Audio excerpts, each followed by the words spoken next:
Marami tayong hindi alam, pero marami tayong gustong malaman. Kaya ang tanong, alam mo ba? Alam mo ba na isang parola o lighthouse sa Taguig City ang naging meeting place ng mga katipunero noong panahon ng Revolusyon? Ang lighthouse na ito ay matatagpuan sa bukana ng Napindan Channel, kung saan nagtatagpo rito ang Ilog Pasig at ang Laguna de Bay. Ang lighthouse na ito ay nagamit hanggang sa pagputok ng digmaang Pilipino-Amerikano, kung saan sinira pa nga ito ng mga kano dahil nagsisilbi itong command and control facility ng mga revolusyonaryong Pilipino. Ayon din sa mga lokal na historian ng mga syudad ng Taguig at ng Pasig. Ang lighthouse nga raw na ito na naging meeting place nga ng mga katipunero, kung saan noong May 29, 1896 ay dito sila nagpulong para sa gagawin nilang pag-atake sa mga Kastila. At nangyari ito bago pa ang sigaw sa Pugad Lawin noong August 24 noong 1896. Sa lighthouse ding ito ay sinasabing nagtagpo itong sina Bonifacio Aguinaldo at iba pang mga high-ranking official ng revolusyon. Ito ay para makinig sa ulat ni Dr. Pio Valenzuela. Dahil ito ngang si Valenzuela ay naatasang pumunta sa dapitan para kausapin si Dr. Jose Rizal at kunin ng saloobin nito patungkol sa gagawing pag-aalsa, kung saan ay tutol itong si Rizal at kung magkakaroon pa nga raw ng leader ang revolusyon ay hindi raw pwedeng kung sino-sino lang, at ang karapat dapat daw dito ay si Antonio Luna na may sapat na kakayahang mamuno. Ang pagtitipon sa lugar ay palihim lamang na isinasagawa.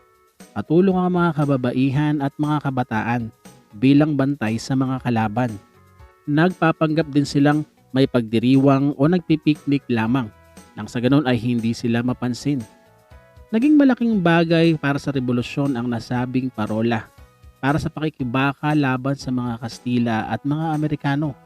Kaya naman sinasabing isa itong mahalagang bahagi ng kasaysayan at dapat pag-ukulan ng pansin. Alam mo ba na ang tribong Blaan sa ating bansa ay sinasabing may lahi raw na Papuan? Ito ay batay sa genetic study na ginawa noong 2021.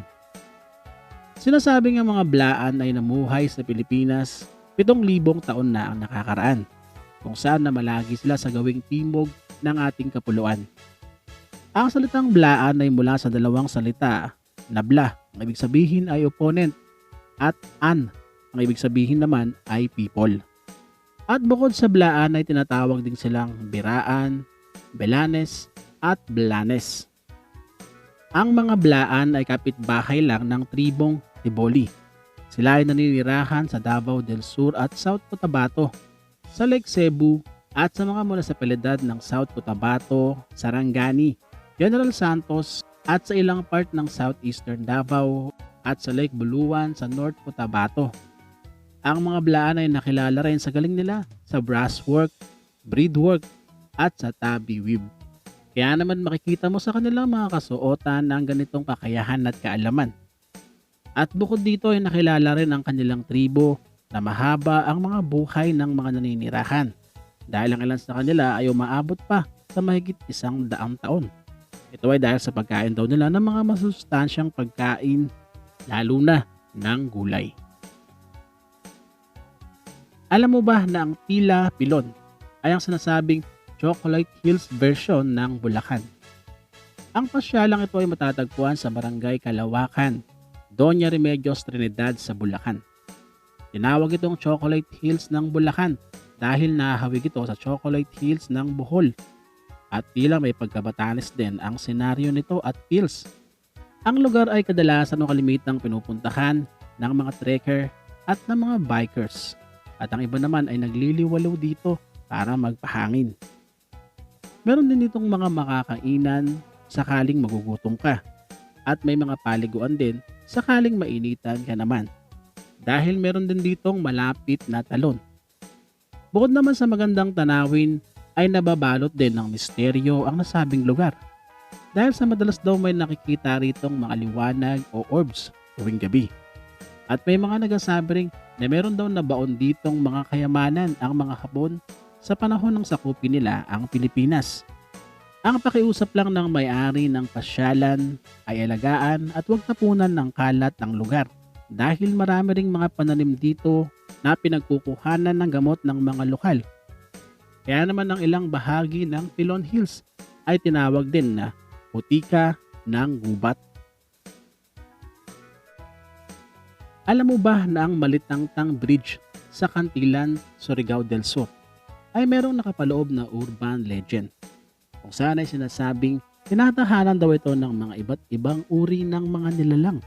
Kaya naman bagamat tila ordinaryo lang naman ang nasabing tulay, ay maraming mga naniniwala sa kababalaghan dito at karamihan pa nga sa mga dumaraan ay nagbibigay galang sa kanilang mga pinaniniwalaang mga nilalang.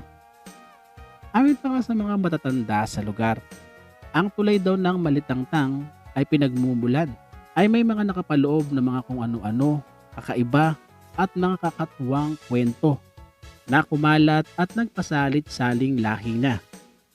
May mga nagsasabing na tila nahahawig din daw ang kwento nito sa maalamat na beringan. Dahil ang Malitangtang Bridge daw ay daan o portal papunta sa mundo ng mga engkanto. Kaya naman ang ilang mga mahilig at interesado sa mga ganitong kwentong kababalaghan ay kadalasang ginagawang topic o tema ang nasabing tulay, na para naman sa mga otoridad ay kwentong bayan lang naman ang sinasabing misteryo na kumikiliti sa imahinasyon ng mga naniniwala dito. Para sa marami pang alam mo ba, see you sa next episode. Bye-bye.